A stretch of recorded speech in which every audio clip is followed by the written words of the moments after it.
Welcome back, everyone. We're diving deep today, looking at the skills you'll need to thrive in 2025. Yeah, and we're using a podcast episode that features some real-world success stories as our guide, I guess. Really fascinating stuff. Yeah, and I think what's so cool is that the podcast goes beyond just like listing skills. It digs into why each one is so crucial. Especially in a world that's changing so Yeah, rapidly, right? exactly. So we're not just gonna, just list those skills. We're gonna unpack them, see how they're already being used successfully by real people, and then figure out like how can you start mastering them too. Yeah, because the podcast really emphasizes that it's not just about, climbing the career ladder. It's about being, well, a more well-rounded and adaptable person, really. Yeah. Ready for whatever comes your way. Right. And the podcast, it kind of kicks off by painting this picture of the world in 2025, and it's like vastly different from what we're used to.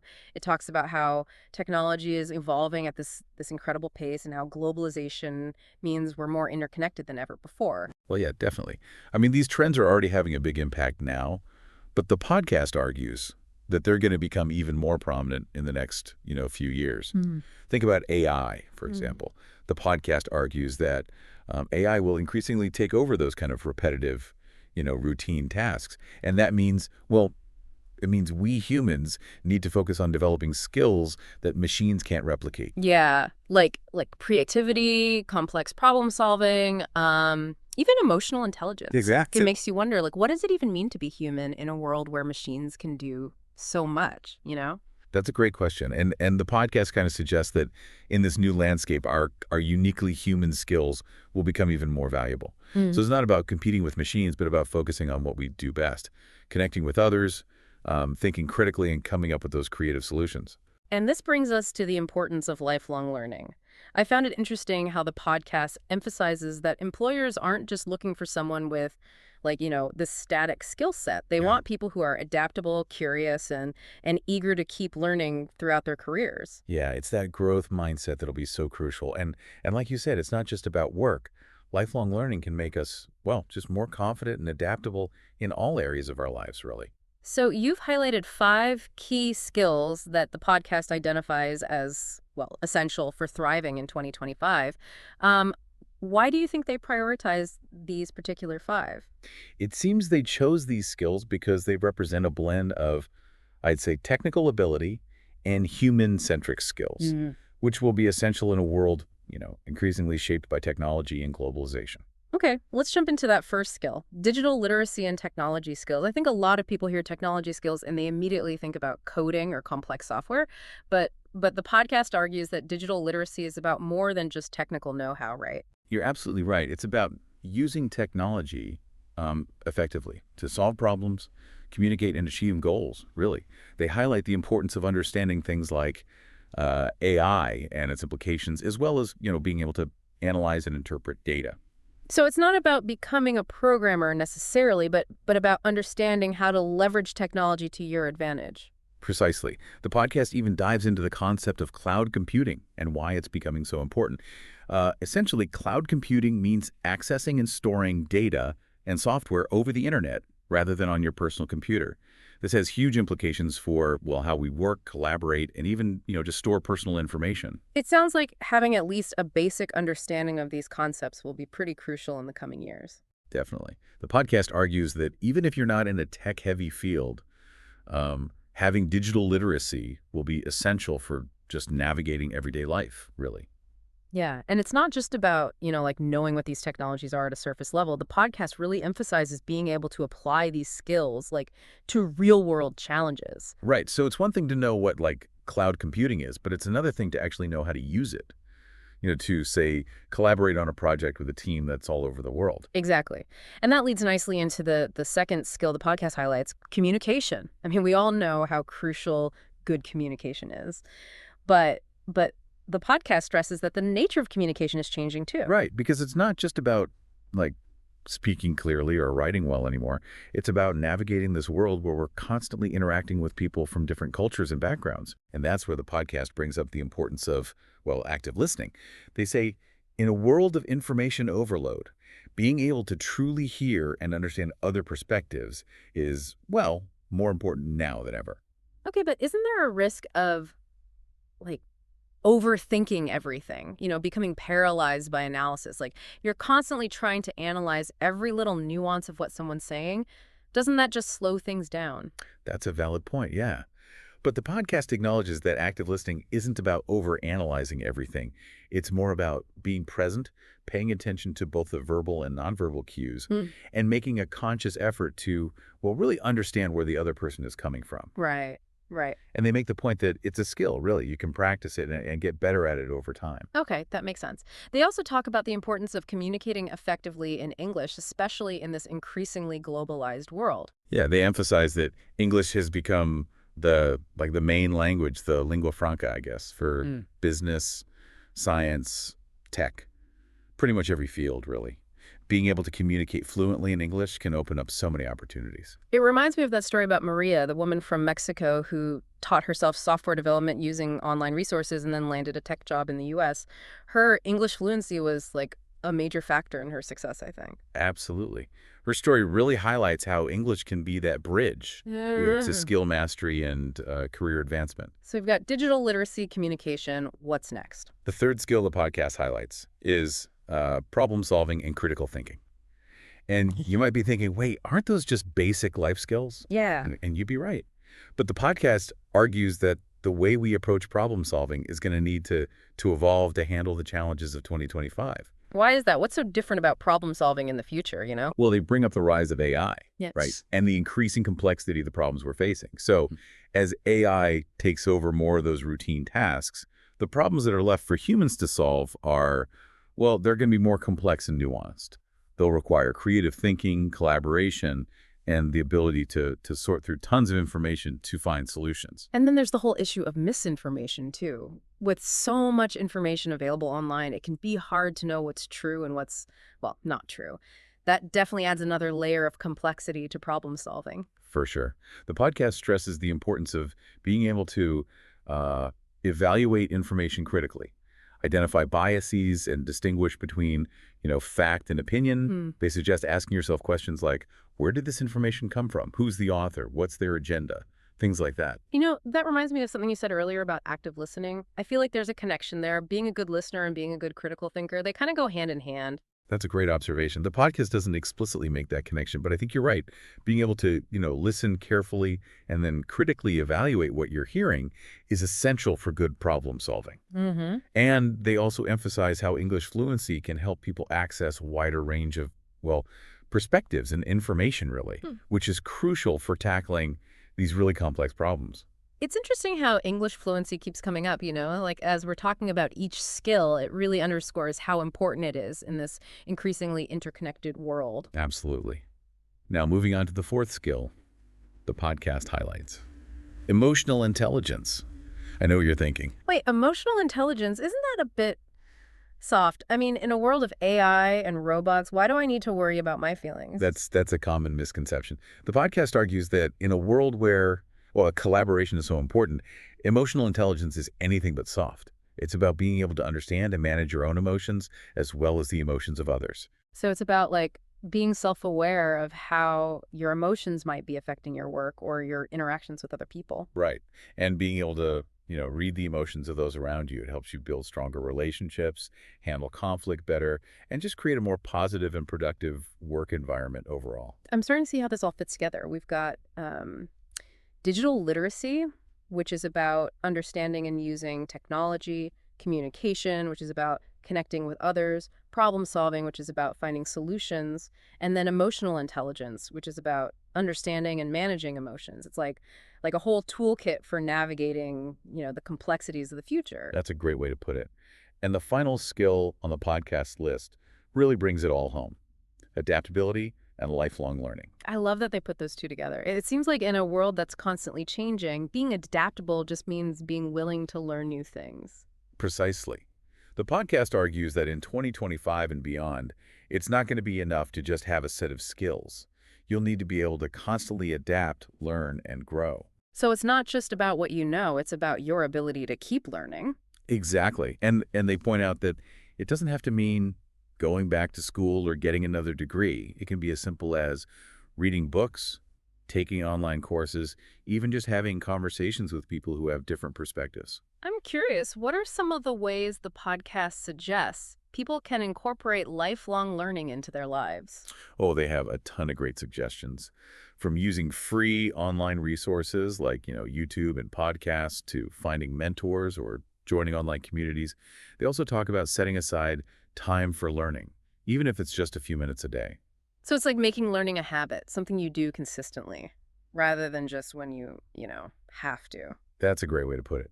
Now, before we get into some of the real-world examples from the podcast, I think it's worth acknowledging that learning new skills can be, well, challenging. Oh, it's true. It's easy to feel overwhelmed, intimidated, especially when you're trying to learn something completely new. The podcast actually spends a good chunk of time addressing these challenges, and giving tips on how to overcome them. Let's dive into those. I think a lot of people can relate to feeling like overwhelmed or discouraged when they're trying to learn something new. One of the first things the podcast addresses is time. Yeah. A lot of people say they just don't have time to learn new skills. Yeah, I can relate to that. Between work, family, trying to have some kind of social life, it can feel like there's no time left to learn anything new. Right, right. The podcast emphasizes that it's about finding those small pockets of time in your day. It doesn't have to be hours at a time. Even just 15 or 20 minutes here and there can make a difference. Like they suggest things like listening to podcasts while you're commuting or watching a quick tutorial during your lunch break, right? Exactly. They also recommend building learning into your existing routines. So, if you already spend time on social media, try following some accounts that share educational content. Oh, that's a great idea. It's about making learning part of your everyday life rather than something you have to do separately. Another challenge they talk about is staying motivated. Yeah. It's easy to get excited when you start learning something new, but then, that initial excitement can fade pretty quickly when you run into a roadblock or things start to feel difficult. Oh, yeah. I've definitely been there. Start a new online course, super excited, and then a few weeks later, I'm struggling to even find the motivation to open the website. Right.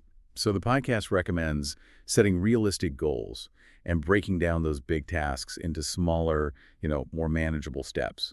It can feel less intimidating to focus on one small goal at a time rather than feeling overwhelmed by the big picture. They also recommend finding a learning buddy or joining a community of learners. Having that support system can make a huge difference. Yeah, that's a good point. It's so much easier to stay motivated when you've got someone to go on the journey with you, someone to celebrate your wins with and, to commiserate with when things get tough. Speaking of tough, the podcast also talks about dealing with self-doubt. Self-doubt, isn't that just part of being human? I mean, who doesn't feel insecure sometimes when they're trying to learn something new? You're right, it's super common. But the podcast argues that it's important to recognize those feelings of self-doubt and to challenge them. They say, focus on your progress, no matter how small, and remind yourself that everyone starts somewhere. I like that. It's about celebrating those small wins and not getting too caught up in comparing yourself to other people. Exactly. And finally, they talk about dealing with the fear of failure. Ah, yes, the dreaded fear of failure. I think that holds a lot of people back from even trying to learn new things. They're so afraid of messing up or not being good enough that they just avoid it altogether. And the podcast frames failure as an essential part of the learning process. They emphasize that making mistakes is inevitable. It's how we learn and grow. They want listeners to embrace those mistakes, learn from them, and just keep moving forward. It's about shifting your perspective from seeing failure as this negative thing to seeing it as a valuable learning opportunity. That's a great way to put it. So are you ready to dive into some real-world examples of how people are already using these skills to succeed? Absolutely. I'm always fascinated by hearing how people have overcome challenges and achieved their goals. Okay, so the podcast starts with the story of Ahmed, a man from Egypt who dreamed of being a successful entrepreneur. He faced a lot of challenges, including limited resources and a lack of English fluency. But he was determined to, create a better future for himself. It's interesting that he actually used free resources to learn both English and business skills. What specific resources did the podcast mention? They mentioned that he used those free language learning apps and English language podcasts to improve his English. And then to learn about digital marketing and entrepreneurship, he used YouTube tutorials. He basically built his entire skill set using free online resources. Wow, that's incredible. It shows you how accessible information and learning opportunities are these days. So how did his language skills and business knowledge play into his entrepreneurial success? Well, he ended up launching his own online business. He sells digital products to an international audience. That's amazing. It really shows how English fluency can like open doors to global markets and opportunities. Exactly. And his story highlights the power of combining, those multiple skills. Hmm. Digital literacy, communication, especially in English, problem solving, and adaptability. Yeah. He was able to take what he learned online and apply it to a real world business. It's really inspiring. The podcast also shares the story of David, a young man from the Philippines who had a passion for technology. And like Ahmed, he didn't have access to traditional education, but he recognized that, well, that most of the resources in his field were in English. So he worked really hard on improving his English skills alongside his technical knowledge. So what steps did he take to learn English and improve his tech skills? Was he also using mostly free online resources? Yeah, he was big into YouTube tutorials and online forums. He spent hours watching videos, reading tech blogs, and just practicing his English by interacting with other, tech enthusiasts online. And all that dedication actually led him to an internship at a multinational IT company. That's fantastic. So his English skills played a role in him getting that internship. Absolutely. It wasn't just about his technical skills anymore. It's about being able to communicate effectively with colleagues from different backgrounds and to understand, that complex technical documentation, which was mostly in English. And get this, a few years later, he's now a senior developer at that same company. Wow, that's a real testament to the power of like self-directed learning and the importance of English fluency in a globalized work environment. Now, switching gears to a completely different field, the podcast talks about Sarah, a nurse from Brazil who wanted to work in the United States. Okay, so how did English fluency come into play for her? Was it a requirement for working as a nurse in the US? Yeah, it was. She realized that her English skills weren't good enough for her to communicate effectively with patients and colleagues, in a U.S. healthcare setting.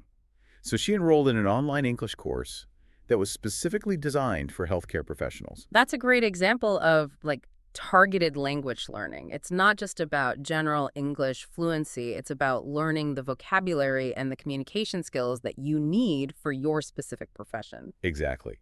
She focused on things like medical terminology and communication skills, recognizing that language is essential for, well, providing good patient care. And it paid off because the podcast says she eventually achieved her dream and is now working in a U.S. hospital. She did, and she actually says that improving her English not only boosted her career, but also her confidence. She feels a lot more comfortable interacting with patients and colleagues now, and she's proud of her ability to provide care in a different language.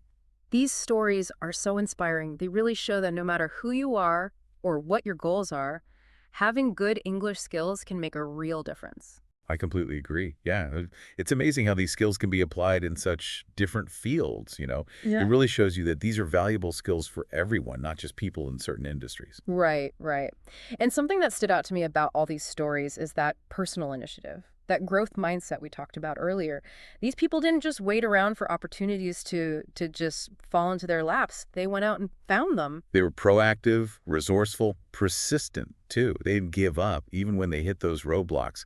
They adapted, learned, and kept going. And the podcast emphasizes that, we have more access to information and learning resources now than ever before, thanks to the internet. We do. There's a whole world of knowledge right there at our fingertips.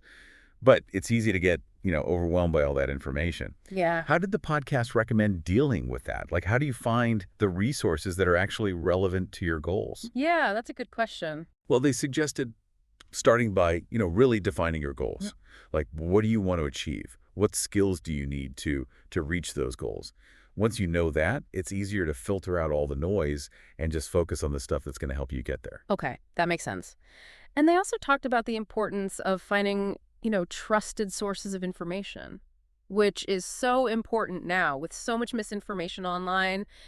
It's hard to know what to believe sometimes. Right. You got to be careful about where you're getting your information from. Yeah. They said to look at the source of the information, the author's background, any potential biases they might have, and then cross-reference that information with other, reliable sources. So it's about being an active learner, really, not just absorbing everything you see, but thinking critically about the information you're taking in. Exactly. And they really encourage people to develop those critical thinking skills we were talking about earlier. We've talked a lot about English fluency today, but I think it's worth bringing it up one last time. Yeah, for sure. It's been a recurring theme, and I think for a good reason. It seems like English fluency is it's almost like a superpower. Hmm. Something that helps you learn all these other skills more effectively. That's a great way to put it. The podcast makes it clear that, in today's world, English is the language of opportunity. It opens doors to education, to jobs, to collaboration, even cultural exchange. It really does broaden your horizons. And the good news is there are tons of resources out there that can help you improve your English. We've talked about some of them, like YouTube, podcasts, those language learning apps. And a lot of them are even free. Right, right. So it's just about finding what works for you, setting some realistic goals, and practicing consistently. The podcast even suggests finding fun ways to incorporate English into your daily life, like watching movies or TV shows with English subtitles, or listening to music in English. You can even join those online communities where people chat in English. It's a good reminder that learning doesn't have to be like this boring chore. You can make it fun and part of your everyday routine. So to wrap things up, what are the key takeaways we want our listeners to walk away with today? Well, the podcast really wants people to see that while the future has a lot of potential, it also comes with its own set of challenges and those skills we've been talking about, like digital literacy, communication, problem solving, emotional intelligence, and adaptability are going to be essential for dealing with those challenges and taking advantage of all the opportunities. And remember, developing these skills is a journey. It's not like you just wake up one day and you've mastered them all. It takes time and effort. The podcast really emphasizes that growth mindset. Be proactive, seek out opportunities to learn, and don't be afraid to make mistakes along the way. They're all part of the process. And remember that being fluent in English can help you so much in that process. It's a tool that can really open doors and accelerate your learning. I think those are some great points to end on. Yeah, I agree. This has been a really interesting deep dive, and I hope everyone listening feels, inspired and ready to take action. So what are you waiting for? Get out there, explore those resources, set some goals, and start working on those skills that are going to help you create the future you want. And remember, we're here to support you every step of the way. Thanks for joining us on this deep dive, and until next time, happy learning.